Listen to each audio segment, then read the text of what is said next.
Welcome to 4 Sides TV. Janasena అధినేత ఆంధ్రప్రదేశ్ ఉప ముఖ్యమంత్రి పవన్ కళ్యాణ్ పక్కా వ్యూహంతో ముందుకు వెడుతున్నారు. కూటమిలో కంటిన్యూ అవుతూనే పార్టీని బలోపేతం చేసే దిశగా అడుగులు వేస్తున్నారు.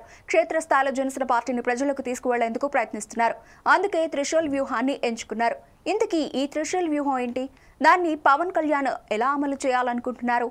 Let's watch the story. Telangana Andhra Pradesh రాష్ట్రాల్లో జనసేన పార్టీని విస్తరించేందుకు సేనాని ప్రణాళికలు రచిస్తున్నారు. అందులో భాగంగా వీలైనన్ని బహిరంగ సభలు నిర్వహించాలని నిర్ణయించుకున్నారు. ఇటీవల విశాఖలో జరిగిన సేనతో సేనాని సభ గ్రాండ్ సక్సెస్ అయింది. ఇలాంటి సభలు పార్టీ అభివృద్ధికి తారక మంత్రంగా పనిచేస్తుందని భావిస్తున్నారు. పట్టణాలే కాదు పల్లెల్లో కూడా తన పార్టీని మరింతగా ముందుకు తీసుకెళ్లేందుకు ఆరాటపడుతున్నారు. అందులో భాగంగా త్రిశూల్ ప్రణాళికలను అమలు చేస్తున్నారు. త్రిశూల్ ప్రణాళికలో 3 కీలక అంశాలు ఉన్నాయంటోంది జనసేన పార్టీ. మొదటిది కార్యకర్తల బలం. ఇప్పటి వరకు జనసేన పార్టీకి సంబంధించిన ప్రభావం ఎక్కువగా నగరాలు, పట్టణాల్లోనే కనిపించింది. ఇప్పుడు దాన్ని గ్రామీణ స్థాయికి విస్తరించే ఆలోచనతో జనసేన ముందుకెడుతోంది. ప్రతి గ్రామంలోనూ పార్టీ జెండా ఎగరేయాలని, ప్రతి ఇంటికి పార్టీ సిద్ధాంతాలు చేరాలని లక్ష్యంగా పెట్టుకున్నారు. ఈ విధంగా గ్రామాల్లో కూడా కార్యకర్తలను పెంచి పార్టీ బలాన్ని పెంచడమే ప్రథమ లక్ష్యం. ఇక రెండవది ఏంటంటే, ఇప్పటి వరకు పార్టీలో చేరిన సభ్యులు ఏం చేయాలి అన్న దానిపై కొంత అనిశ్చితి ఉండేది. దీనికి ముగింపు పలికేలా పవన్ కళ్యాణ్ కొత్త పద్ధతిని అందించారు.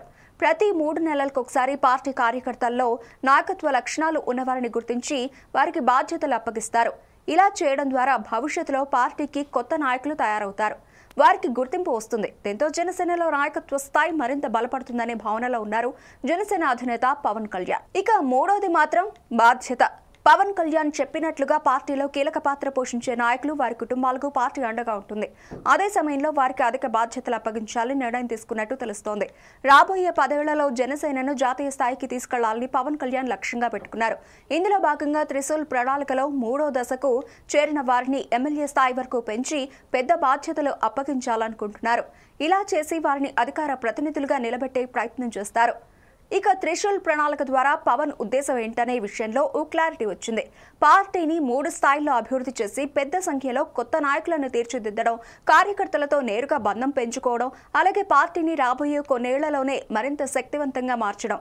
ఈ విధానం ద్వారా జనసేన తన భవిష్యత్తును మరింత బలంగా ప్రారంభిస్తుందని పార్టీ వర్గాలు భావిస్తున్నాయి. ఇకపోతే పవన్ వ్యూహాలు ఎవరికీ అంతు చిక్కవు. చీకటిని చీల్చుకుంటూ వెలుగులోకి రావాలన్నదే ఆయన తపన. వెళ్లే దారిలో ముళ్ళు ఉన్నా వాటిని తప్పించుకుని లక్ష్యానికి చేరుకోవాలంటారు. అప్పుడే విజయం సాధ్యం అవుతుందని చెబుతూ ఉంటారు. ఇప్పుడు జనసేన త్రిశూల్ వ్యూహంపై పార్టీ భవిష్యత్తులో ఎలా ముందుకు వెళుతుందనేది సర్వత్రా ఆసక్తి నెలకొంది. ఏదైనా కూడా పవన్ తన ఆలోచనలను చాలా వ్యూహాత్మకంగా అమలు చేస్తూ సత్ఫలితాలను అందుకుంటున్నారు. భవిష్యత్తులో మరిన్ని వ్యూహాలతో ప్రజల ముందుకు వస్తారో అనేది వేచి చూడాలి.